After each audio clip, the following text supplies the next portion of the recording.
Lieutenant governor Manoj Sinha को केंद्र सरकार ने ताकतें दे दी हैं कि वो जम्मू कश्मीर वक्फ का वक्फ बोर्ड कॉन्स्टिट्यूट कर सकते हैं। वक्फ बोर्ड कॉन्स्टिट्यूट करने के लिए लेफ्टिनेंट गवर्नर मनोज सिन्हा को क्या कुछ करना है वो कानून के सेक्शन 14 में साफ तौर पर बताया गया है। एक इलेक्टोरल कॉलेज है, उस इलेक्टोरल कॉलेज में कौन कौन है, उस इलेक्टोरल कॉलेज में लेजिस्लेटिव असेंबली में मुसलमान मेंबरान जो हैं, मेंबर पार्लियामेंट में जो मुसलमान मेंबरान हैं, मुतवल्ली जो अलग अलग दरगाहों के हैं, और उसके अलावा एक वकील साहब जो मुस्लिम कम्युनिटी से ताल्लुक़ रखते हैं। उसके अलावा यूनियन टेरिटरी में जो वक्फ बोर्ड बनेगा उसमें मेंबरान कुल 5 होंगे और उसके अलावा चेयरपर्सन होंगे, यानी 6 या 7 मेंबर का एट द मैक्स या वक्फ बोर्ड जम्मू कश्मीर में बनना तय है। और लेफ्टिनेंट गवर्नर मनोज सिन्हा को जब ताकतें दे दी गई हैं वक्फ बोर्ड कॉन्स्टिट्यूट करने की, तो इशारा 2 तरफ है। एक तो ये कि वक्फ बोर्ड जल्द कॉन्स्टिट्यूट होगा, और अगर जल्द कॉन्स्टिट्यूट होता है तो चूंकि वक्फ बोर्ड में एमएलए का होना बहुत ज़्यादा ज़रूरी है, चूँकि इस समय जम्मू कश्मीर लेजिस्लेटिव असेंबली नहीं है तो एमएलए की जगह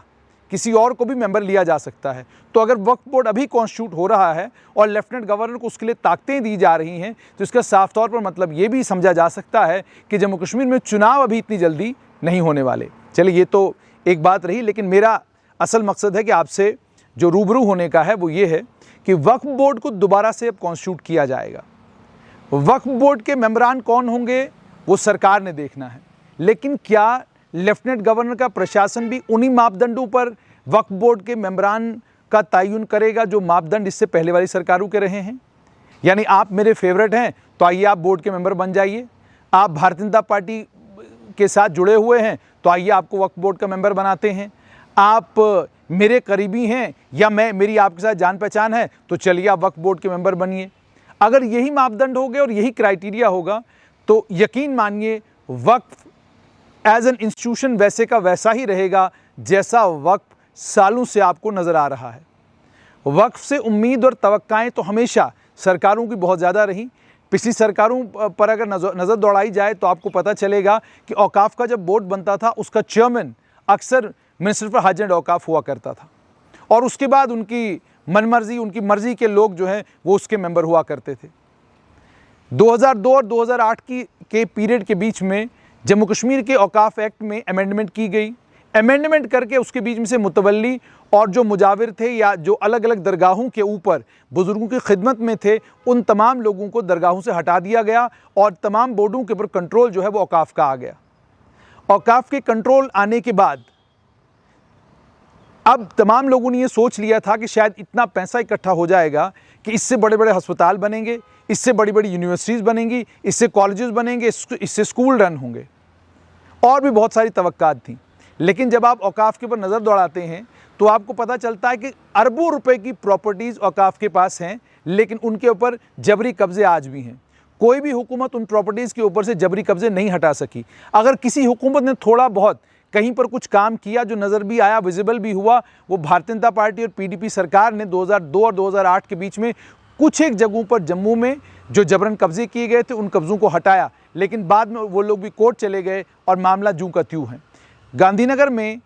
एक बहुत बड़ी पार्किंग का एरिया है जो औकाफ के पास है। उस औकाफ के पार्किंग एरिया को जो है औकाफ डेवलप नहीं कर पा रहा। आप जब जाके पूछते हैं ऐसा क्यों है तो वो आपको बताते हैं कि मामला कोर्ट के सामने ज़ेर बहस है। जब तक कोर्ट से फैसला नहीं आता तब तक यहाँ पर और कोई कंस्ट्रक्शन नहीं की जा सकती है। इसके अलावा औकाफ से ये भी तवक्का थी कि इसके साथ औकाफ के साथ जुड़े हुए मुअज्जिन, औकाफ के साथ जुड़े हुए इमाम, ये बाकी तमाम लोग हैं जिनको औकाफ तनख्वाह देता था, ये जो औकाफ के तनख्वाहदार हैं उन तमाम लोगों की तनख्वाहों में बढ़ोतरी की जाएगी, लेकिन कोई बढ़ोतरी या कोई वृद्धि देखने को नहीं मिली।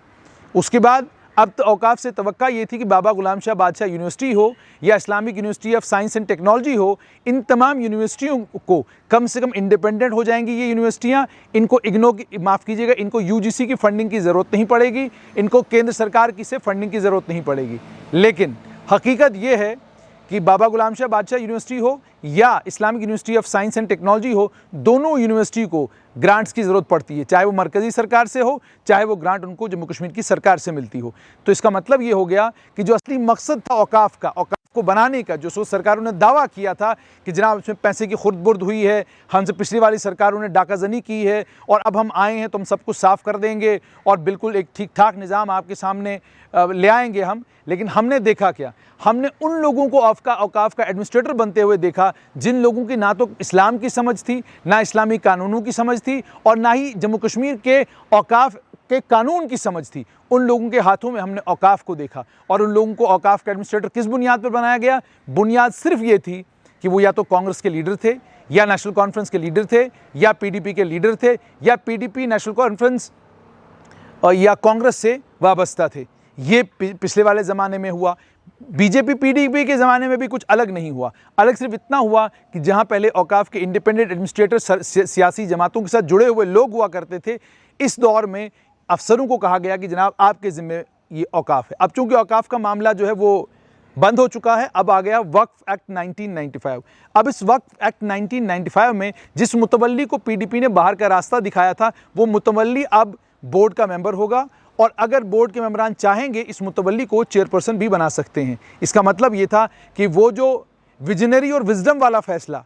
पीडीपी और कांग्रेस की सरकार में हुआ था, उसमें विजडम थी ही नहीं। अगर विजडम होती तो केंद्र सरकार उस कानून को वैसे का वैसा रखती और वक्फ एक्ट 1995 को जम्मू कश्मीर में एक्सटेंड नहीं करती। अब वक्फ एक्ट 1995 जम्मू कश्मीर में एक्सटेंड हो चुका है, इसका मतलब मुतवल्ली दोबारा से रिस्टोर हो चुका है। अब सरकार की एक नोटिफिकेशन आनी है और उस नोटिफिकेशन के बाद मुतवल्ली दोबारा जिन जिन दरगाहों पर मुतवल्ली थे और जो लोग मुतवल्ली थे वो दोबारा से अपना कामकाज शुरू करेंगे।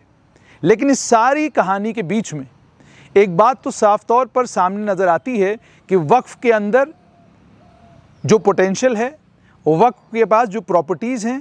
और वक्फ में जो कुव्वत है, उस कुव्वत का, उन प्रॉपर्टीज़ का और इन तमाम चीज़ों का अगर माकूल इस्तेमाल किया जाए और इन तमाम चीज़ों पर सियासत ना हो और फोकस इस चीज़ पर ना हो कि अगर मैं वक्फ बोर्ड का मेंबर बना तो मेंबर बनने के फ़ौरन बाद मैं फ़लाँ रिश्तेदार को जो है दुकान दे दूंगा, फ़लाँ मेरा दोस्त है उसको क्या कहते हैं कहीं और प्रॉपर्टी अलाट कर दूंगा, अपने आप को थोड़ा ठीक ठाक करूँगा। अगर इन तमाम चीज़ों पर फोकस नहीं रहा, अगर सियासी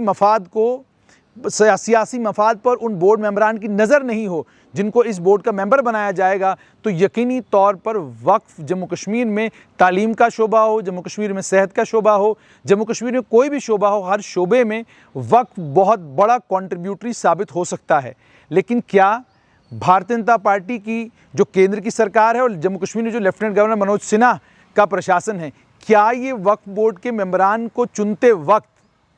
आज़ाद और इंडिपेंडेंट तरीके से मेंबरान को चुनेंगे या इनके मापदंड भी यही होंगे कि हमारी जमात से जुड़ा हुआ है, फलां की सिफारिश आई है तो जनाब इसको मेंबर बनाओ, ठीक है, या ये पिछले 40 साल से वक्फ से जुड़े हुए हैं जनाब इनको मेंबर बनाओ, ये 20 साल से वक्फ से जुड़े हुए हैं जनाब इनको मेंबर बनाओ। इनके पास विजन है। अगर इन 30-30, 40-40 साल से जो वक्फ के साथ जुड़े हुए लोग हैं, इनके पास कोई विजन होता, इनके पास कोई रोड मैप होता, तो वो उस रोड मैप को इन लोगों ने इम्प्लीमेंट करवाया होता और आज आपको वक्फ के ख़जाने में इतना पैसा मिलता कि सरकार वक्फ से कहती कि जनाब हमें पैसे की ज़रूरत है, आप थोड़ा सा पैसा हमें दे दें। आपको याद होगा एक वक्त जब जम्मू कश्मीर के बजट में ज़बरदस्त खसारा हुआ, उस खसारे के वक्त में डॉक्टर फारूक अब्दुल्ला ने श्री माता वैष्णो देवी श्राइन बोर्ड के दरवाजे पर दस्तक दी और श्री माता वैष्णो देवी श्राइन बोर्ड ने उनकी मदद की। और आज भी माता वैष्णो देवी श्राइन बोर्ड के पास इतना पैसा है कि किसी भी वक्त अगर हुकूमत को ज़रूरत पड़े तो हुकूमत माता वैष्णो देवी श्राइन बोर्ड से कर्जा भी ले सकती है। एक तरफ श्री माता वैष्णो देवी श्राइन बोर्ड है जो इतना ताकतवर है, माली तौर पर इतना मजबूत है, और दूसरी तरफ जम्मू कश्मीर का औकाफ है, जम्मू कश्मीर का बनने वाला स्टेट वक्फ बोर्ड है। क्या जम्मू कश्मीर का नया स्टेट वक्फ बोर्ड भी इतना अमीर होगा, इतना ताकतवर होगा, माली तौर पर इतना मजबूत होगा कि जहां वो